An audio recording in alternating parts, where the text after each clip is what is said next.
Nous avons vu que le plan est l'ensemble des lois spirituelles dans lesquelles nous devons entrer en expérience, individuellement et corporativement, afin d'obtenir une expression de Christ, qui est lui, l'incarnation de ces lois.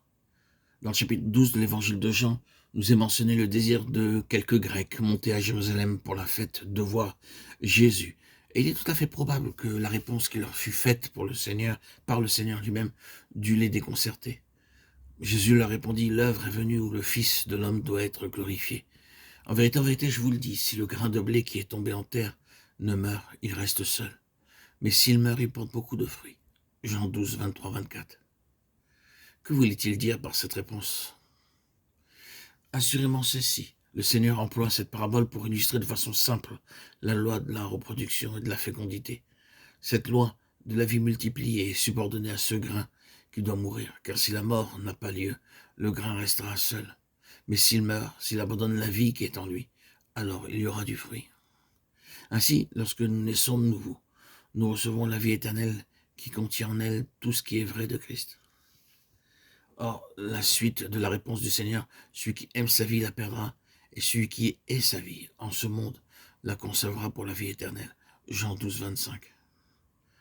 Montre que deux vies sont en nous et peuvent nous animer. La vie psychique, celle de l'âme, ou la vie éternelle qui est divine et procède de l'esprit.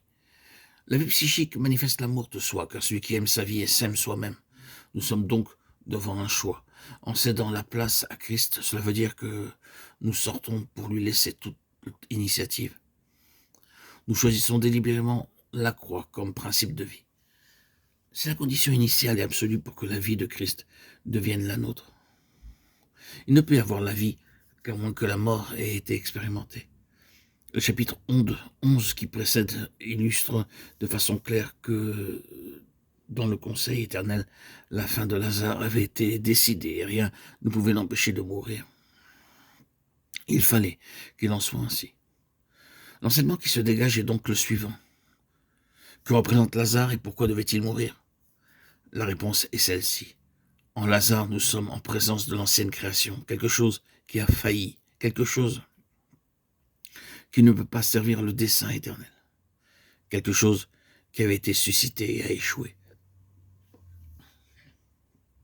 Ceci illustre la nature de l'homme, qui ne peut aucunement être améliorée.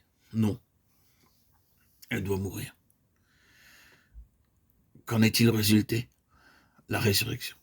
Et avec elle, une autre vie pour obtenir une autre création qui doit porter les traits de Christ. Nous touchons là un aspect fondamental quant à l'édification de l'Église, la maison de Dieu. Et je crois que nous sommes toujours en dessous de la pleine pensée de Dieu quand nous méditons sur ce qu'est l'Église. Car ce qui a été conçu dans le cœur de Dieu avant que le monde fût ne peut être autre que ce qu'est Christ. L'Église est donc l'essence même de ce qu'il est.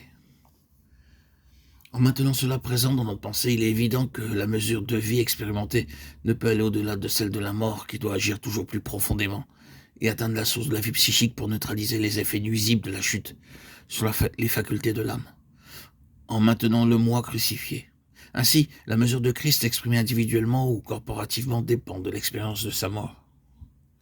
Ce que nous pouvons expérimenter de la vie de Christ dans le corps est limité par la présence de ce que nous sommes par nature. Et ce qui apparaît à la lumière de ces quelques pensées que nous venons d'exprimer, c'est que la compréhension mentale de toutes ces vérités n'est pas suffisante.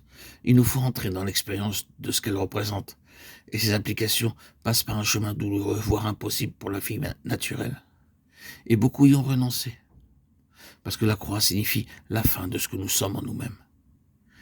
Mais l'acceptation de cette fin, bien qu'elle ait été initialement vécue un jour dans notre vie, signifie une fin vécue chaque jour et à tous les instants, un renoncement joyeux, une intronisation renouvelée du Fils de Dieu comme notre tête, un abaissement, un retrait constant de tout ce qui peut ou pourrait être indépendance à son égard. Sommes-nous prêts? Si oui, avançons.